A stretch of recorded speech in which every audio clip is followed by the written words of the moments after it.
Voilà, le titre du message que je vous propose de partager ensemble ce matin, c'est deux bonnes et une mauvaise nouvelle. La première bonne nouvelle, c'est que Dieu connaît notre cœur. Il sait tout de nous, il sait ce que nous vivons, ce que nous pensons, ce que nous ressentons, il sait nos blessures, nos questions, nos cœurs, nos failles, nos souffrances. Il sait aussi si nous avons l'amour de la vérité, si nous sommes sincères, si nos cœurs sont ouverts, si on cherche à le connaître vraiment, si on est superficiel. Et si notre désir, c'est de chercher le royaume de Dieu, et ce matin, il sait ce dont nous avons besoin. Et il nous aime. La mauvaise nouvelle, c'est que Dieu connaît notre cœur. Et il sait parfois que ce n'est pas beau. Il y a de la jalousie, il y a de l'amertume, il y a des combats. Et avec Dieu, on ne peut pas tricher, on ne peut pas se cacher.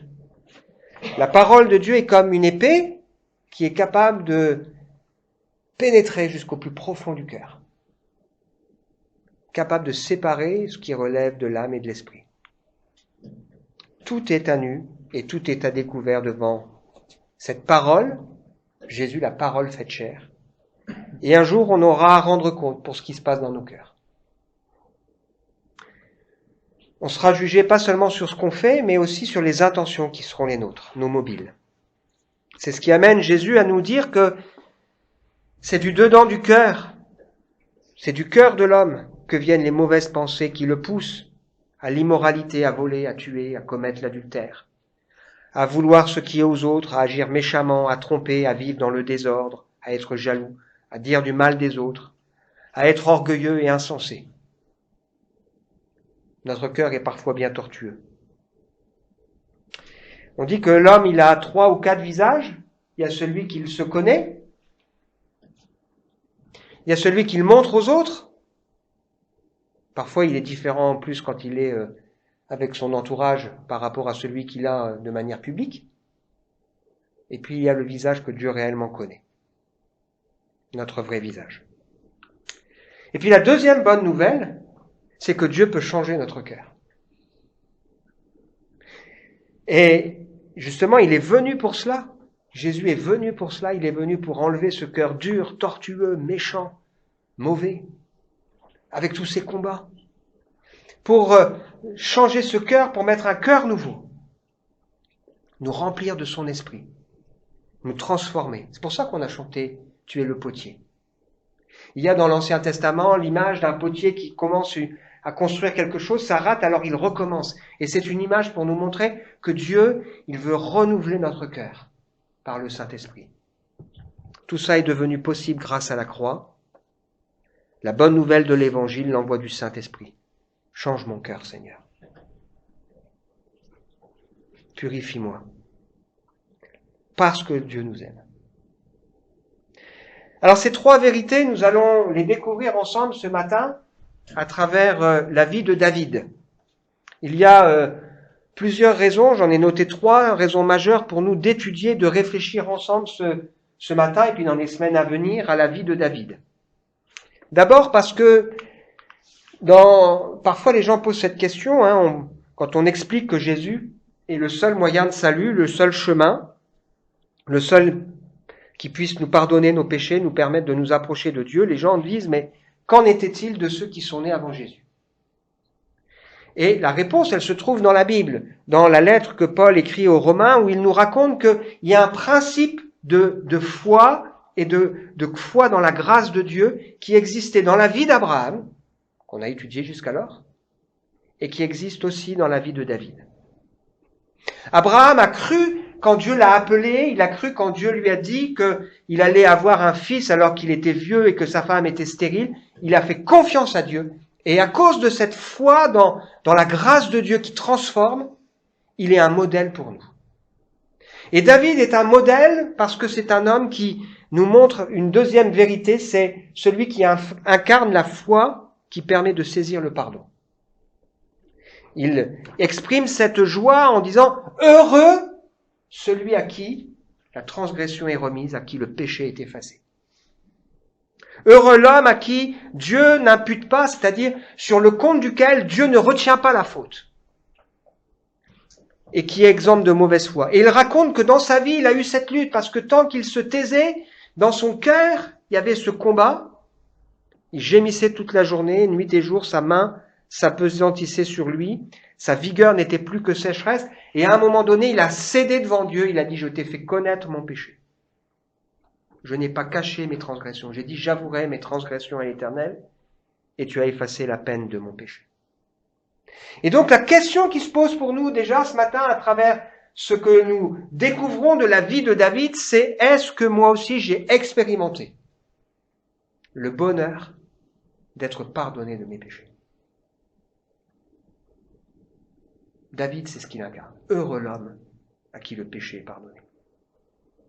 Peut-être je l'ai expérimenté dans le passé, mais j'ai besoin de le réexpérimenter encore. Et le pardon se fait parce qu'on va demander pardon. Et qu'on va croire dans celui qui veut nous faire grâce. Suis-je dans cette lutte incessante?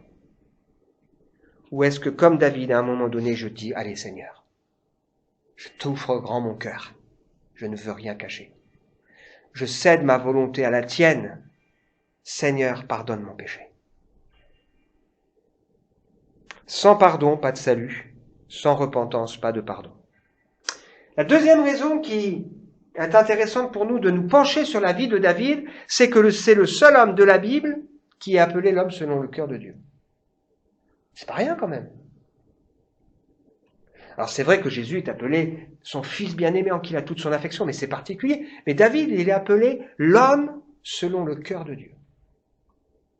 Et on va voir ensemble ce matin, c'est qu'il a été appelé comme ça avant même que dans la Bible on en parle. Il y avait un premier roi qui avait été désigné parce que le peuple juif en avait marre que Dieu s'exprime à lui à travers des juges. Et il a voulu un roi qui, pour être comme les autres, parfois c'est ce qu'on veut, on veut être comme les autres. Hein. Alors Dieu les a mis en garde en leur disant, mais si vous avez un roi, etc., etc., ils ont dit, on veut un roi. Alors il a donné un homme qui s'appelle Saül. Alors au départ, Saül, c'était bien, il était humble, mais rapidement il s'est pris la grosse tête. Il a commencé à désobéir. Il a commencé à penser qu'il pouvait faire des choses comme il pense, lui, sans réfléchir. Et Samuel est venu voir Saül et lui a dit, tu as agi en insensé, tu n'as pas observé que le commandement que l'Éternel ton Dieu t'avait donné, il aurait affermi ton règne pour toujours. Maintenant ton règne ne durera point, Dieu s'est choisi un homme selon son cœur. Et il l'a destiné à être le chef de son peuple. On n'avait pas encore entendu parler de David. Mais il est un homme selon le cœur de Dieu. La question pour nous ce matin, c'est est-ce que mon cœur plaît au Seigneur? Est-ce que j'aspire à être un homme, une femme selon le cœur de Dieu? David n'a pas été parfait. Mais il a démontré tout au long de sa vie des qualités, des dispositions de cœur qui ont permis à Dieu de pouvoir dire de lui, c'est un homme selon mon cœur. Chose encore plus incroyable, c'est que tous les rois qui vont suivre vont être comparés à David. Il n'a pas agi comme David, ou il a agi comme David. Donc, c'est-à-dire qu'il va devenir une référence. Un homme qui aime Dieu. Est-ce que, comme David, j'ai compris le pardon? Est-ce que, comme David, j'aspire à être un homme selon le cœur de Dieu? Et la troisième raison, c'est que David, c'est quelqu'un qui a compris l'importance du royaume de Dieu qui est plus importante que sa propre vie. À un moment donné, il prend conscience que lui, il habite dans un beau palais parce que Dieu l'a béni et il est quand même gêné de cette situation. Il se dit, l'arche de l'alliance, elle est juste dans une tente, alors il faudrait quand même qu'on puisse construire quelque chose de beau pour le Seigneur. Et il a ce projet, alors il en parle à Nathan le prophète, et Nathan lui dit, waouh, c'est génial, bonne idée, Dieu est avec toi. Puis ensuite, Dieu révèle à Nathan que c'est pas David qui fera, mais son fils. Mais parce que David a eu cette disposition de cœur, Dieu promet quelque chose d'incroyable. Il promet qu'il y aura toujours un descendant sur le trône. Et c'est pour ça que Jésus est un descendant de David, fils de David, qui incarne la royauté. Et la question qui va se poser pour nous, c'est est-ce que le royaume de Dieu est important pour moi? Le règne de Dieu. Ou je pourrais dire autrement, qui est-ce qui est sur le trône de mon cœur? Est-ce que c'est moi? Moi, ma vie, ma réussite, moi. Ou est-ce que, sur le trône de mon cœur, le désir de mon cœur, que ton règne vienne? La prière du Notre Père nous invite à, quand on prie, à ne jamais oublier, toi qui es aux cieux, que ton nom soit sanctifié, je ne peux pas faire n'importe quoi, que ton règne vienne, que ta volonté soit faite. Puis après j'ai des besoins, alors je vais les exprimer, mais jamais je vais oublier que il faut que le règne de Dieu puisse se faire. Donc ça vaut la peine pour nous d'étudier la vie de David pour ces 3 bonnes raisons. Il incarne celui qui a compris le bonheur d'être pardonné. Imaginez quelqu'un qui sait qu'il est là avec un procès qui l'attend, où c'est la perpétuité ou la mort. Hein. Et puis alors qu'il est là, il attend ce procès, d'un coup on lui dit ça y est, t'es pardonné, c'est fini. Quel soulagement. C'est ça le bonheur d'être pardonné. Imaginez quelqu'un qui sait que à un moment donné, tout ce qu'il y a dans son cœur, ça va être dévoilé. Quel bonheur quand on sait que on a maintenant un cœur transformé qui est selon le cœur de Dieu. Et quand on sait qu'on a mis dans notre vie les bonnes priorités, chercher premièrement le royaume de Dieu. Et parce que David va décider de ça, Dieu va lui donner tellement plus.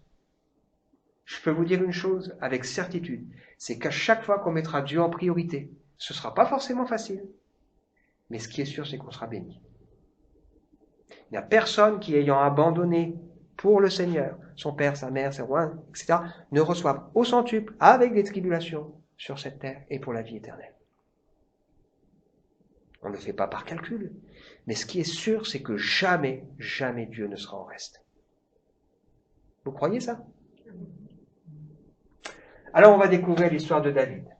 Donc 2 Samuel, chapitre 16, 1 Samuel, chapitre 16, versets 1 à 13. Et je vais le mettre en anglais pour nos amis, et Anna va le lire en ukrainien. D'accord? Tu peux le lire?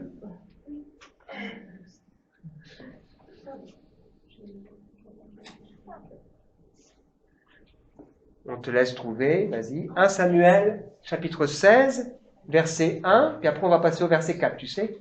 Hein? L'Éternel, vous l'avez en anglais ici, l'Éternel dit à Samuel, « Combien de temps encore vas-tu pleurer sur Saül alors que moi je l'ai rejeté pour lui retirer la royauté sur Israël? Remplis ta corne d'huile et va à Bethléem. Je t'envoie vers Isaïe, car je me suis choisi pour moi un roi parmi ses fils. » Vas-y Anna, tu veux le lire toi? D'accord. Je passe quelques versets. Samuel fit ce que l'Éternel lui avait ordonné. Lorsqu'il arriva à Bethléem, les responsables de la ville, inquiets, vinrent au-devant de lui et lui demandèrent, « Ta venue annonce-t-elle quelque chose de bon ?»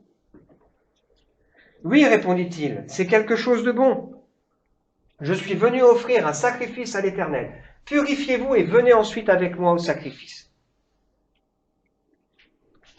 Il demanda également à Isaïe et ses fils de se purifier en les invitant à prendre part au repas du sacrifice.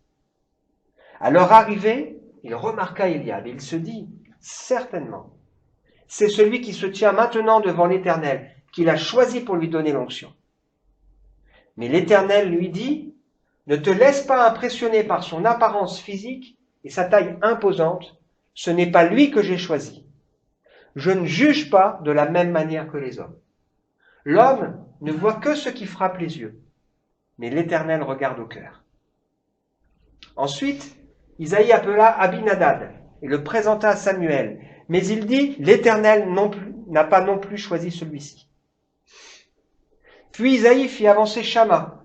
Samuel dit à nouveau, « L'Éternel n'a pas non plus choisi celui-ci. » Isaïe lui présenta ainsi 7 fils à Samuel, et celui-ci lui dit, « L'Éternel n'a choisi aucun de ceux-là. » Puis il demanda, « Est-ce que ce sont là tous tes garçons ?» « Non, répondit Isaïe, Il reste encore le plus jeune qui garde les moutons au pâturage. Envoie-le chercher, ordonna Samuel, car nous ne nous installerons pas pour le repas du sacrifice avant qu'il ne soit arrivé ici. Isaïe le fit donc venir.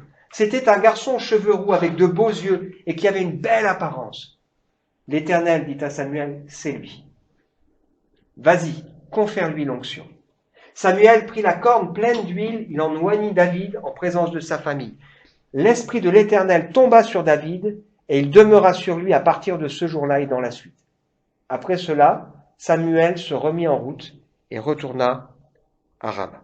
On va tirer ensemble 3 leçons de cette histoire où on voit David arriver sur le début de la scène. D'abord, si vous pensez quand même à l'histoire, vous essayez de vous mettre à la place vous essayez de comprendre la scène, c'est particulièrement choquant. On fait une grande fête de famille, là, un moment important où il y a le prophète qui vient, et donc c'est un moment, c'est pas rien, quoi. On sent que même les gens, ils se disent, le prophète il vient, c'est sérieux, quoi. Et donc on dit à la famille d'Isaïe, là, tu vas venir avec toute ta famille, vous allez faire attention de vous purifier, parce qu'il va se passer quelque chose d'important, là. Voilà, tout le monde vient et on ne prend même pas la peine d'appeler David, le petit dernier. Il n'est même pas convié à ce moment-là, cette fête de famille, qui est sans doute la fête la plus importante de toute la vie de la famille. C'est choquant. Je me souviens quand j'étais à l'école, il y avait un moment que je n'aimais pas forcément que pour moi, hein, mais c'est ce moment où, vous savez, quand on fait du sport, on met deux chefs d'équipe et on demande à chacun de choisir à tour de rôle une personne. C'est super dur pour celui qui est le dernier, ou dans les derniers. Parce qu'on sait à la fin qu'on vous choisit parce qu'on n'a pas le choix. Ça vous avez déjà vécu cette scène. Alors, on est tous là attentifs à ce qu'il va me choisir en premier, en deuxième, en troisième. Puis après, quand on arrive au 10e, il n'en reste plus que 2. C'est très violent. Et ce texte nous montre ici qu'on peut être méprisé, rejeté des hommes de notre famille, mais pour autant le Seigneur, lui, ne nous rejette pas. Et peut-être que au milieu de nous, il y a quelqu'un qui, ici, a vécu des traumatismes familiaux, ou avec des proches, des gens qui auraient dû, justement, être particulièrement attentifs. Ça peut être un père, une mère, un parent, etc. Et qui lui a fait ressentir l'idée qu'il n'était pas important, qu'il n'avait pas sa place, qu'il ne comptait pour rien, voire pire, qu'il a pu subir du mépris, de la moquerie. La bonne nouvelle, c'est que Dieu a choisi les choses qu'on méprise, celles qu'on rejette, celles qui ne paraissent pour rien, pour confondre celles qui sont fortes.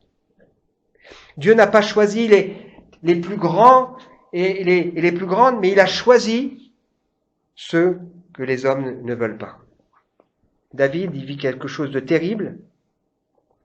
On est obligé d'appeler son père parce que Samuel était déconcerté. Dieu lui avait dit, je vais oindre quelqu'un dans la famille, il passe tout cela et puis il n'y en a pas. Il devait se dire, mais Dieu, il m'a fait quoi là? Il dit, mais t'es sûr que t'as fait venir tout le monde? Ah ouais, il reste le petit dernier.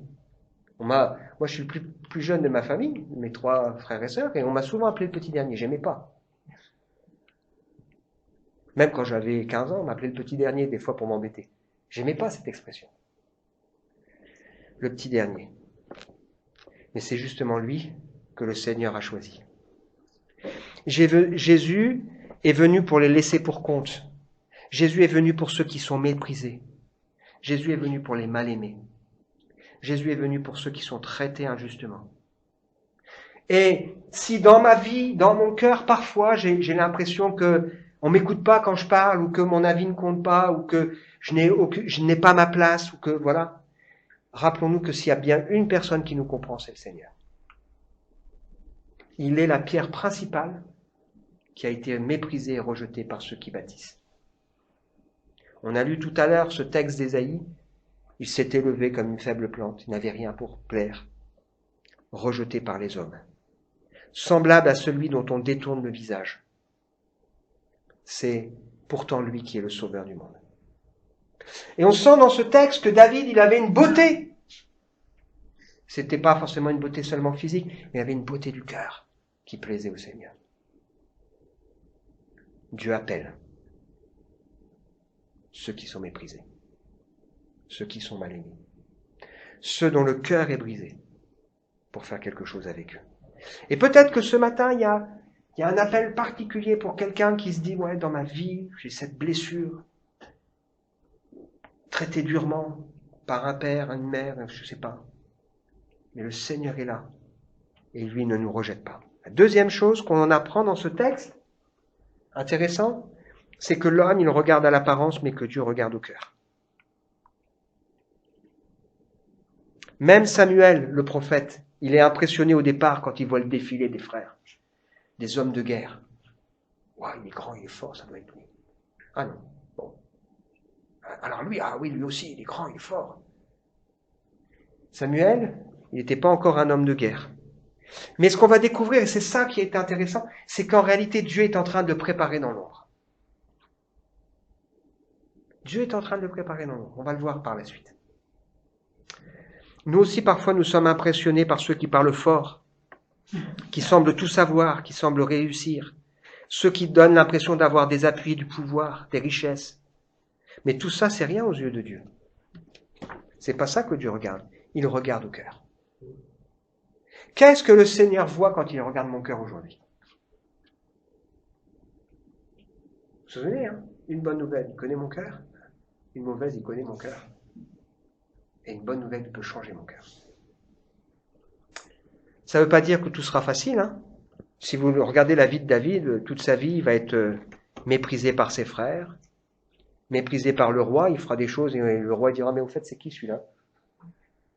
Il sera méprisé par Goliath, voilà, mais il ne sera pas méprisé par Dieu. Ça nous renvoie à ce qu'on est en train de partager aussi le mercredi soir, hein? Heureux ceux qui sont pauvres en esprit. Le royaume des cieux est pour eux. Heureux ceux qui sont affligés. Ils se disent, il y a quelque chose qui ne va pas, ça me fait de la peine. Ils seront consolés. Heureux ceux qui sont doux. Ils ne sont pas rebelles. Ils pourront hériter la terre, les promesses du Seigneur. David a une beauté réelle qui est supérieure aux autres. Et puis, dernier point pour nous ce matin, et ça c'est aussi intéressant, c'est que ce n'est pas les prédispositions de David qui vont faire son utilité. C'est le fait qu'il va être rempli du Saint-Esprit. On va verser sur lui et le Saint-Esprit va envahir sa vie. Et ce qui fait notre utilité dans l'œuvre du Seigneur, c'est pas seulement le fait que j'ai un cœur honnête. Il faut. C'est des dispositions, des prédispositions nécessaires. Mais ce qui va faire que le Seigneur peut m'utiliser, c'est qu'il va me remplir du Saint-Esprit. Et le projet de Dieu pour l'être humain, c'est de venir changer son cœur dur en lui donnant un cœur nouveau, une alliance nouvelle, le faire naître à la vie nouvelle par le Saint-Esprit. C'est de nous remplir du Saint-Esprit pour que nous soyons qualifiés pour son œuvre. Qu'est-ce qui fait que David a été cet homme qui a composé 73 psaumes de la Bible? C'est qu'il a été rempli du Saint-Esprit. Nous avons besoin aussi que le Seigneur nous remplisse de son esprit. Ne nous y trompons pas, nos dispositions sont indispensables pour permettre à Dieu de nous transformer, mais cela restera toujours son œuvre. Et la question pour moi ce matin, c'est est-ce que je suis prêt à me laisser façonner? Est-ce que je suis prêt à laisser le Saint-Esprit travailler en moi? Est-ce que je mets en application ce que la Bible me dit, soyez remplis du Saint-Esprit, pour que le Seigneur puisse faire son œuvre?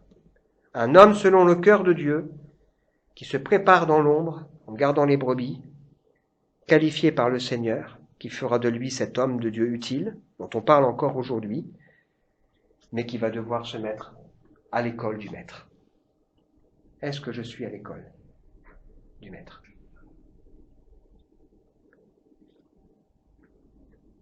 Conclusion pour nous ce matin? 2 bonnes et une mauvaise nouvelle. Dieu connaît notre cœur et il nous aime quand même. Est-ce que j'ai compris le chemin du pardon et le bonheur d'être pardonné? C'est fini. Il y a des gens qui, toute leur vie, vivent avec un secret, un poids, pourvu que je ne sois pas démasqué. Et là, ce matin, il y a cette possibilité pour nous d'être entièrement pardonnés par le Seigneur. Est-ce que je veux être un homme et une femme selon le cœur de Dieu? Est-ce que je veux chercher, premièrement, son royaume? Ou est-ce que, sur le trône de mon cœur, c'est moi? Une bonne manière de savoir qui est sur le trône de mon cœur, c'est mes préoccupations ou mes sujets de prière. Ou même ce que je fais avec ce que Dieu m'a donné, mon temps, mon argent, etc. C'est une bonne manière de savoir. Dieu a choisi les choses folles, celles qu'on méprise, celles qui ne sont point, pour confondre celles qui sont. Il n'est pas impressionné par l'apparence, mais il regarde à ce qui se passe dans le cœur. Et puis l'autre question pour nous, est-ce que ce matin, j'ai reçu l'onction qui me permettra d'être utile? Pas quelque chose qu'on doit vivre qu'une fois, mais on doit demander au Seigneur de nous conduire par son esprit, de nous diriger, de nous façonner, de nous modeler. La grande révélation du Nouveau Testament, c'est justement le Saint-Esprit qui vient pour pouvoir bâtir l'Église, pour faire de nous des témoins, pour faire de nous des hommes et des femmes utiles entre les mains du Seigneur, qui met en nous le fruit de la vie de Dieu. Le sentier des justes ressemble à la lumière de l'aube. Son éclat grandit jusqu'au milieu du jour. La voix des méchants ressemble aux ténèbres. Ils n'aperçoivent pas ce qui les fera trébucher. Mon fils, sois attentif à mes paroles. Tends l'oreille vers mes discours. Qu'ils ne s'éloignent pas de tes yeux. Garde-les au fond de ton cœur, car ils apportent la vie à ceux qui les trouvent, la guérison à tout leur corps. Garde ton cœur, plus que toute autre chose, car de lui jaillissent les sources de la vie. Écarte de ta bouche la fausseté, éloigne de tes lèvres les détours, que tes yeux regardent bien en face et tes paupières se dirigent droit devant toi. Fais une route droite pour tes pieds et que toutes tes voies soient bien sûres. Amen. Si le Seigneur nous dit « garde ton cœur », ça veut dire que notre cœur, s'il n'est pas gardé, il est en danger. Il faut qu'on fasse attention à nos cœurs. Moi, je dois faire attention à mon cœur. On doit faire attention à notre cœur. On veut prendre un temps où on se recueille là, on réfléchit à ce qu'on a reçu, on laisse l'épée là, tac, venir dans notre cœur, puis on va prier ensemble.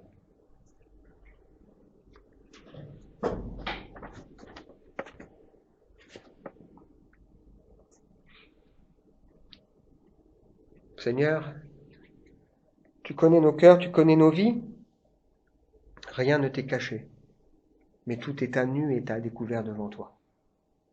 Je suis sûr que Seigneur, tu parles ce matin. Et tu fais remonter en nous des choses qui ont besoin d'être déposées à tes pieds. Seigneur, je prie que tu fasses de nous des hommes et des femmes selon ton cœur, qui se soucient de ton royaume. Que tu fasses, Seigneur, de nous des hommes et des femmes qui ont goûté à la joie du pardon. Seigneur, je prie pour que dans ces luttes et dans ces combats qui sont peut-être les nôtres ce matin, tu viennes triompher, nous remplir du Saint-Esprit pour ta seule et unique gloire. Amen.